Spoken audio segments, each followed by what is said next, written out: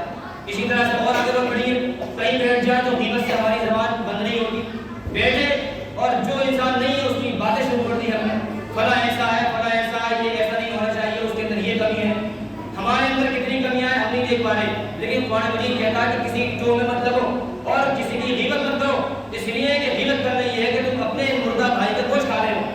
اللہ کے رسول صلی اللہ علیہ وسلم نے فرمایا کہ غیبت کرنا یہ ہے کہ ایک مرتبہ ایسا ہوا کہ کچھ صحابہ نے غیبت کر دی کسی کی، نبی علیہ السلام کے ساتھ جا رہے تھے، چلتے چلتے ایک راستے میں گدھا مارا ہوا ملا، اللہ کے رسول وہاں رک گئے صلی اللہ علیہ وسلم اور کہا کہ اس کو کھاؤ، کہا اللہ کے رسول سے کہ ہاں، کہ تم ابھی جب چلتے چلتے آ رہے تھے غیبت جو کر رہے تھے اس کا مطلب یہ ہے کہ تم مرا ہوا بڑا گدھا کھا رہے تھے۔ یہ نبی علیہ السلام نے حدیث میں بتایا، قرآن مجید کہتا ہے ایحب احدکم ان یاکل لحم اخیہ میتا فکرہتموہ، کہ غیبت کرنا ایسا ہے کہ گویا کہ تم اپنے مردار بھائی کا گوشت کھا رہے ہو، کیا پسند کرو گے اس چیز کو؟ فکرہتموہ، یقیناً تم اسے ناپسند کرو گے، یہ قرآن مجید کہتا ہے۔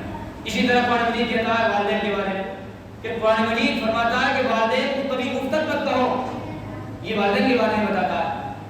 تو ہمارے لوگ ہمیں چاہیے کہ ہم والدین کے ساتھ کبھی گفتگو بھی نہ کریں، والدین کا احترام کریں، ادب کریں، جس طرح سے والدین نے ہمیں بچپن میں پالا ہم بڑھاپے میں ان کی تربیت کریں، یعنی ان کا خیال رکھیں اور ان کی ہر چیز کا کھانے پینے کا اور ان کی ضروریات کا خیال کریں، یہ قرآن مجید بتاتا ہے، یعنی یہ ساری باتیں قرآن مجید بتاتا ہے، بڑی تفصیل سے بتاتا ہے، اس طرح کے بے شمار مطالب ہمیں قرآن مجید میں ملتے ہیں، لیکن افسوس یہ ہے کہ ہم آج تک قرآن مجید کو نہیں سمجھ سکے اور نہیں جان سکے۔ اسی طرح سے اور آگے بڑھیں گے تو ہم اندازہ لگائیں کہ ہمارے یہاں معاشرے میں ہمارے یہاں ایک بڑی چیز وہ ہے کہ شادیاں جو ہو رہی ہیں، آج ہماری شادی ہوتی ہے، شادی غیر مسلموں کے یہاں ہوتی ہے، اللہ کے رسول نے فرمایا نکاح من سنتی، نکاح میری سنت ہے، ہم سنت کے مطابق شادی نہیں کر رہے، ہم سنت کے مطابق نکاح نہیں کر رہے، اور اس کے باوجود ہم جو ہے نمازی بھی بنے ہوئے ہیں، ہم جو ہے کیا بولتے ہیں سب کچھ بنے ہوئے ہیں، ہم دیکھنے میں ایسے بھی لگتے ہیں کہ ہم عالم ہیں، ہم مولانا ہیں، ہم اچھی بات کرنے والے نہیں ہیں، جب شادی کا ٹائم آتا ہے تو ساری کی ساری چیزیں کس سے لیتے ہیں؟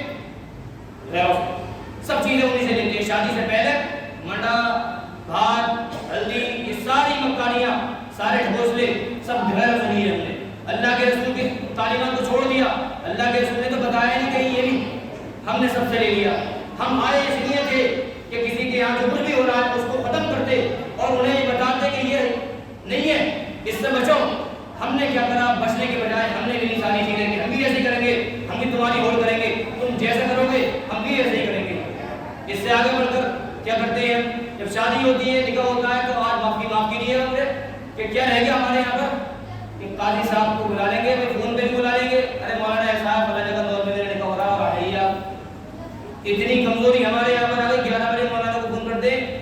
کہ آ جائیے سارا نکاح پڑھانا ہے.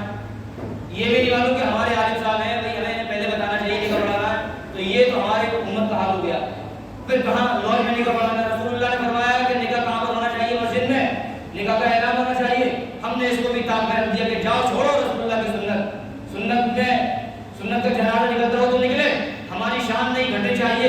لاہور میں جائیں گے پتہ چلے گا کہ میں نے کتنا بڑا انتظام کیا ہے. لاہور میں جائیں گے تو میرے خاندان والے آئیں گے, محلے والے آئیں گے, پوری کمیونٹی میری آئے گی, بہت سارے لوگ دکھائی دیں گے مجھے. ہم نے ان چیزوں کو لے لیا. رسول اللہ کی سنت ہم نے چھوڑ دی. رسول اللہ کی سنت تھی کہ ہم مسجد میں نکاح کرتے اور اس پیغام کو پھیلاتے, ہم نے اس کو چھوڑ دیا. اور آگے بڑھیے, کسی نکاح میں ہم کس پر آ گئے؟ 300 400 200 لوگوں کی بارات دینے پر آ گئے کہ بھئی ہمارے یہاں نکاح ہوگا, ہمارے 200 300 400 لوگ آئیں گے, ہمارے مہمانوں کی خاطر تباہ ہو جائے. اس سے بڑی ڈکیتی کوئی نہیں ہے ہمارے ماحول میں. کیا شرم نہیں آتی ہمیں مسلمان کہلانے کے باوجود غیر مسلموں کے یہاں کا جو طریقہ ہے برات کا وہ ہم نے لے لیا؟ ارے کوئی بتائے, کوئی انسان بتائے کہ رسول اللہ کی 4 بیٹیاں تھیں, 4 بیٹیوں میں سے کسی کی برات آئی ہو؟ رسول اللہ کے دروازے پر کسی بھی صحابی, کوئی صحابی برات لے کر آیا؟ آپ کے 3 داماد رہے. عثمان رضی اللہ تعالیٰ کے یہاں دو بیٹیاں ہیں. علی رضی اللہ تعالیٰ کے یہاں ایک بیٹی فاطمہ رضی اللہ تعالیٰ آئی. ایک اور تھے ابو العاص رضی اللہ عنہ جن کے یہاں ایک بیٹی گئی. رسول اللہ کی 4 بیٹیوں کے نکاح ہوئے, کسی بیٹی کی کوئی برات نہیں آئی. اور ہم کہہ رہے ہیں ہم مسلمان ہیں, ہماری بغیر برات کے نکاح نہیں ہوتا ہمارے یہاں پر, ہم کہہ رہے ہیں پھر بھی مسلمان ہیں. اور مطالبہ کرتے ہیں بھائی ہمارے مہمان آئیں گے, ان کی خاطر تواضع صحیح ہو جانی چاہیے. مہمان تمہارے, دوسرے کے دروازے پر خاطر تواضع ہوگی. ارے مہمان تمہارے تو اپنے دروازے پر خاطر تواضع کرو. یہ شرم و حیا ہمارے یہاں سے مٹ گئی اور ہم نے بھیک کا پیالہ ہاتھ میں لے لیا کہ ہمارے مہمانوں کی خاطر تواضع تم کرو. اس سے بڑی بھیکار, اس سے بڑی بھیک اور کیا ہوگی؟ اور آگے بڑھیے, یہ چیز بھی ہم نے لی. پھر آگے بڑھ کر آ جاتے ہیں جہیز کی لعنت پر. جہیز وہ لعنت ہے جو غیروں کے یہاں کا دان بن ہے, غیروں کے یہاں کا کنیا دان ہے, جنہوں نے غیر مسلموں نے یہ کہا کہ ہم بیٹی کی پرورش کرتے ہیں, پالتے ہیں اور اس کی شادی کر کے اس کو دوسرے گھر کی بہو بنا دیتے ہیں. اب اس کا ہمارے یہاں سے کوئی تعلق نہیں ہے, لہذا اس کو جو دے رہا ہے اس وقت دے دلا دو, بعد میں کچھ بھی نہیں ہے. اس کا اسلامی تعلیمات اس کے خلاف ہے. اسلامی تعلیمات بتاتی ہے کہ آپ کے یہاں کیا ہے, آپ کے یہاں باپ کی پراپرٹی میں وراثت ہے. باپ کی پراپرٹی میں اگر باپ نے 1 لاکھ روپے چھوڑا ہے, 2 بچے ہیں تو دونوں کو, لڑکی ہے ایک لڑکا ایک لڑکی ہے, تو لڑکے کو 75,000, لڑکی کو 25,000 روپیہ, یعنی 25% لڑکی کا, 75% لڑکے کا ہو جائے گا. یعنی اس طریقے سے لہٰذا لڑکے کا تھوڑا زیادہ اور یعنی لڑکے کا ڈبل اور لڑکی کا سنگل ہوتا ہے. اس طریقے سے حصہ بڑھتا ہے. تو یعنی یہ وراثت ہمارے یہاں تھی. اب اندازہ لگائیے گا کہ آپ جتنے لوگ بیٹھے ہیں, ذرا دل میں جھانکیے تھوڑی دیر کہ کتنوں نے جہیز نہ لیا نہ دیا اور وراثت کتنے لوگوں نے دی. دل میں جھانک کے دیکھیے تھوڑی دیر کے لیے. اور وراثت نہ دے کر ہم حج کر آئے, ہم قرآن پڑھ لیں, نمازیں پڑھ لیں, اپنے ماتھوں پر ٹھیک لگا لیں, کچھ بھی قبول نہیں ہوتا. اس لیے کہ جس کا حق ماریں گے ہم, اگر وہ ہماری بیٹی ہے, ہماری بہن ہے, کل قیامت میں ہمارا ہاتھ پکڑ لے گی کہ اللہ تعالیٰ جنت میں کیسے چلا جائے گا. یہ تو وہ تھا ڈھونگی, یعنی ڈھونگ کر رہ جایا اس نے دینداری کا, میرا حق مارا, میرا حصہ مارا, میری وراثت نہیں دی, کیسے جنت میں چلے جائے گا. ہم سوچتے ہیں کہ جنت میں چلے جائیں گے وراثت روک کر بہن کی اور بیٹی کی. ہم نے سوچا کہ جہیز دے دیا تو حق ادا کر دیا. جہیز تو کنیا دان تھا دوسروں کا. ہمارا کام تو یہ تھا کہ رسول اللہ کی صلی اللہ علیہ وسلم آپ کی جو بیٹیاں ہیں ان کے مطابق شادی کر کے دکھاتے, جس کا نتیجہ یہ ہوتا کہ ہمارے محلے کی, ہمارے معاشرے کی غریب بچیاں جو آج اس وجہ سے کہ ان کے باپ کے پاس رہنے کے لیے نہیں ہے, وہ شادی شدہ ہو گئی ہوگی. کتنی لڑکیاں ایسی ہیں جن کی رپورٹیں ہمیں معلوم ہیں, کتنی ہر روز اخبار کی سرخیوں کی ہیڈ لائن بنتی ہے کہ آج فلاں جگہ کسی بیٹی کو اس لیے جلا دیا گیا, اس لیے مار دیا گیا کہ اس کے باپ کے پاس رہنے کے لیے نہیں تھا, اس کے باپ نے اتنا نہیں دیا. دیا تو دیا لیکن اتنا اور ہونا چاہیے تھا, کار بھی ہونی چاہیے تھی, گاڑی بھی ہونی چاہیے تھی. اب اندازہ لگاؤ میرے نوجوان ساتھیوں, میں آپ کو اس کے ذریعے خاص پیغام دینا چاہتا ہوں کہ اللہ نے تمہیں ہاتھ دیے ہیں, صلاحیت دی ہے, دماغ دیا ہے, زبان دی ہے, ان ہاتھوں سے کما کر گاڑی لے کر آؤ, اس گاڑی کو چلاؤ جس کو تم نے اپنے ہاتھوں سے کمایا ہو. کسی باپ کی دی ہوئی گاڑی کو چلایا تو کیا چلایا, اپنے ہاتھوں سے حلال روزی کما کر گاڑی چلاؤ, تب پتہ چلے گا اور احساس ہوگا اور اس پر تمہیں فخر بھی ہوگا, لگے گا کہ ہاں میں گاڑی چلا رہا ہوں اور